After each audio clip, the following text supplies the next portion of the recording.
All right, intermediate West Coast swing class, Turnverein.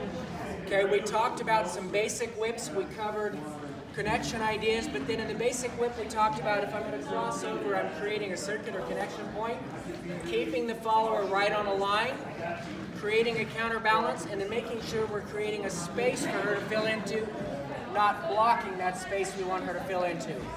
We took that same idea into a reverse whip with the follower still doing a coaster, side together forward. 1, 2, side together forward. Okay, just clean up for review. We open it up, bring it out.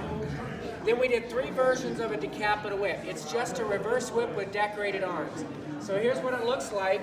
When we get to the side step, I'm going to reach out, fingers underneath the arm, palm out, thumb down, and pick her up. Okay? As we bring her together for 3 and I'm still facing my hand. I back up across the track, creating plenty of space. And then I don't want to bend this arm into her face. I want to open it out, drag down the arm, pick up that connection. That one version one more time. 1, 2, 3, and 4, 5, 6, 7, and 8. Then we talked about optional ending number 2, which is where I hang on to that right hand, 3 and 4.